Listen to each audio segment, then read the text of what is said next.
Welcome to Earth and Kind Quests. My name is Mike, and this video explores lava terrain as an adventuring environment in your games of Dungeons & Dragons, and generally in fantasy world building.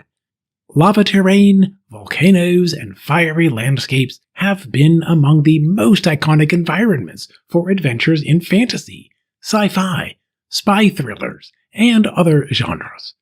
This kind of place could support the lair of a fire-breathing red dragon, a fire giant forge master or warlord, a fiendish demon or devil, or a mad scientist wizard.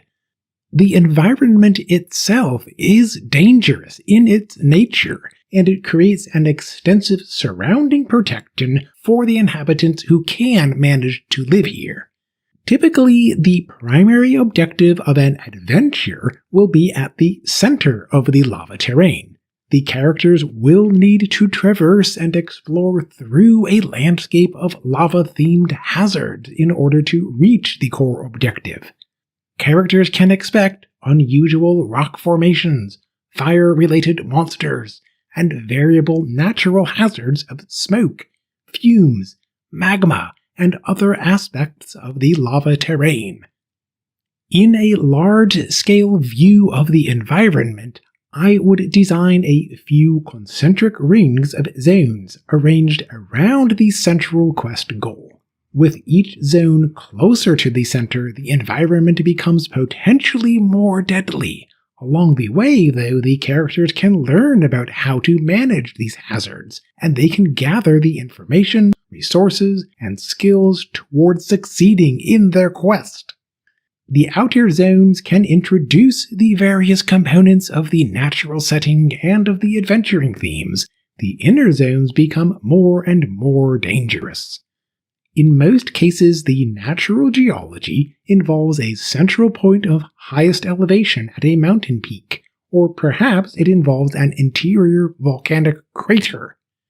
This situation works effectively for guiding the characters and the story toward a central goal of the quest. In terms of the practicalities in my games, I portray some of the areas as if they were flat or nearly flat ground. Otherwise, too many sloped and uneven surfaces can make the gaming space impractical for characters to move, to explore, and to engage with the environment. Some areas should include steeper slopes. In these cases, I like to include scattered spots with little bits of level or nearly level surfaces. The terrain is easier to portray in a three-dimensional system. Otherwise, in a standard two-dimensional gaming format, I encourage to add artwork or maps with different viewing angles that can portray more about the scene. In order to fill the details of a lava terrain landscape, usually I follow 3 steps. First, I start with what the land formation looks like, including an even surface, a lava tube, or a blister. Second, I consider if the formation is solid, partly collapsed, or fully collapsed. Third, I consider about the state of the lava as solid rock, glassy, molten, or eruptive. In order for any creatures to live here, they must be able to satisfy their basic needs about water and food. Water resources could be limited in lava terrain. I sometimes include warm springs, hot springs, and steam vents. Plants and vegetation probably are scarce except in the nearest proximity to the water sources. Plants and plant creatures may have developed resistance or immunity to fire damage. Certain kinds of mold and fungus could live here as well. After I can estimate what the environment looks like overall, then I can develop some of the details. The official sourcebooks in Dungeons & Dragons do not mention a specific terrain type or environment type of a lava flow or a lava field. A desert environment could offer some guidance in terms of the heat, but not necessarily in other aspects. Additionally, in the 2024 Dungeon Master's Guide, Chapter 3 mentions about the environmental effects of extreme heat. Most of us would want to know more guidance about the kinds of creatures that might live here and about the effects of natural hazards of a steam vent, a cloud of smoke or fumes, a flow of hot lava, or a fountain of magma. For these aspects, several examples are sprinkled within the official sourcebooks, but the information is not obvious at first glance. The online resources in D&D Beyond allow for filtering of creatures with resistance or immunity to fire damage. This listing can offer a reasonable sense of the kinds of creatures that could inhabit an environment of extreme heat. Typically, the central quest goal will involve the highest challenge rating of a monster, often within a formal layer. Along the way to the central goal, however, the characters will pass through the outer adventuring zones, where they will meet other creatures of lower challenge rating as the field agents, guards, servants, and enforcers within this region. In my approach, I develop a list of monsters who could live in the environment, and then I identify their different challenge ratings that can contribute into a suitable encounter within each zone of the adventure. Meanwhile, I keep in mind that some of the environmental effects and hazards will add somewhat to the overall challenge of an encounter. You can see examples of natural hazards in Chapter 3 of the 2024 Dungeon Master's Guide. Lava terrain could be a suitable natural habitat for brown mold and fireball fungus. I often will adjust the amount of the damage output depending on the level of challenge that I may want to present. Other relevant hazards could include an inferno, poisonous gas, and a rock slide. These kinds of hazards can add to the exploration aspects of an adventure, and they can encourage more engagement and problem-solving creativity.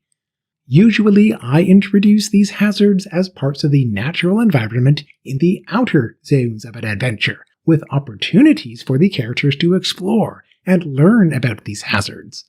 Later, they become more abundant and pervasive, and they can be incorporated into parts of combat scenarios and battlefield areas. Some of the monster statistics and descriptions offer examples of fire-related attacks, legendary actions, layer actions, and regional effects. Likewise, many of the magic spells in the player's handbook offer examples of fire-related features and effects. You could use or modify any of these examples. If the characters will walk through vents of steam, smoke, or magma, then you might find parallels with a spell such as Create Bonfire, or you might consider the statistics of a fume drake, a steam method, a smoke method, or a magma method. Furthermore, you could consider the layer actions of an adult red dragon as if they were environmental effects in random locations. In all of these cases, you always could modify the amount of damage and the degree of difficulty that will be most suitable in your particular situation. Another option is with the burning hazard that appeared in the 2024 Player's Handbook.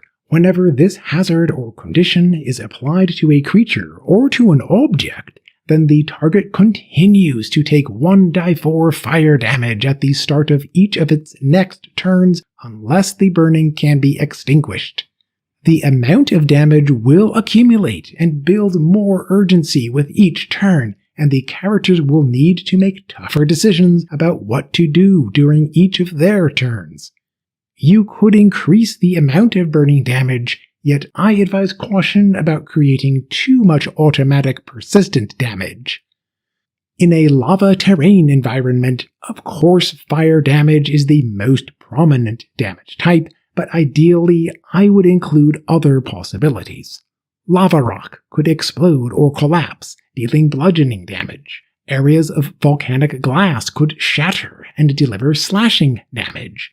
Even the iconic fire-breathing red dragon delivers considerable damage with its bite, claws, and other attacks.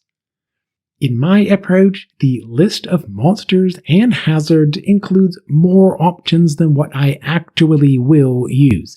The extra options give me the flexibility to adjust with whatever will work best for the characters and for the situation. Toward developing a more realistic environment, I like to consider what makes the local inhabitants live here in the first place, rather than somewhere else. How do the local creatures relate to the natural distributions of water and food resources?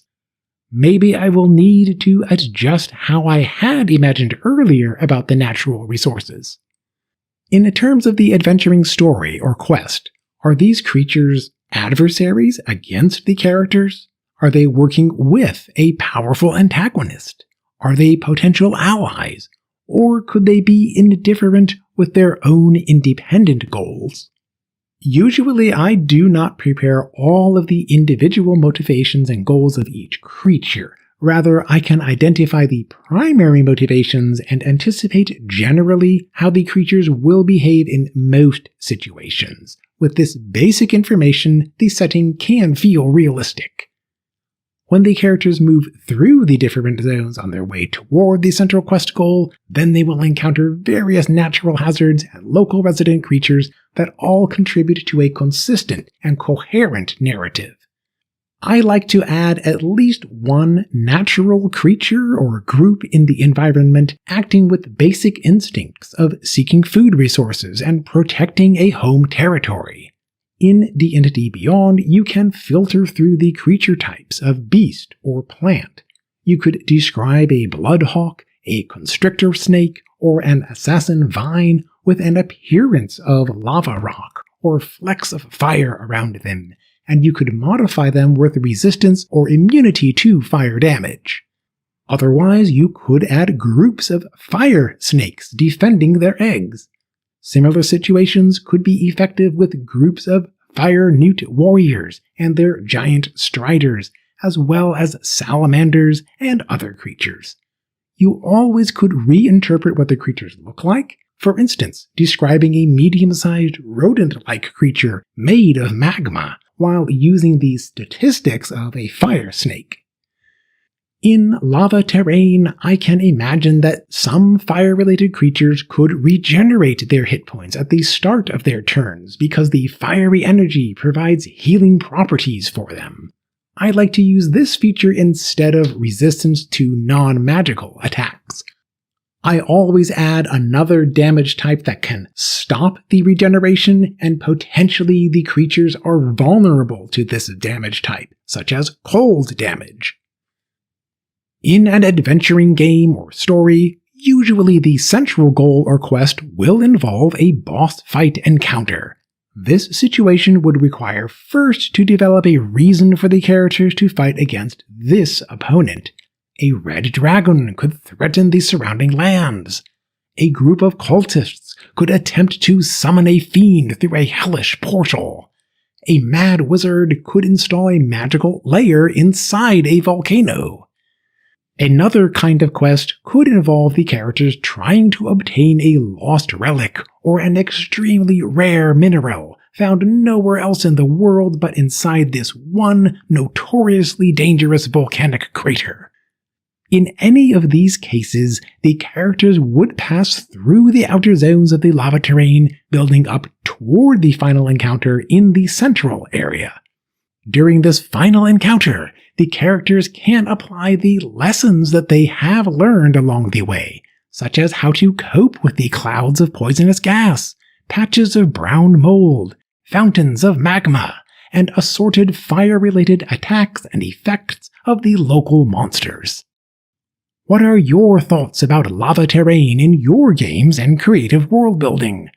Please share in the comment section. As always, thank you for watching. I will see you in the next video.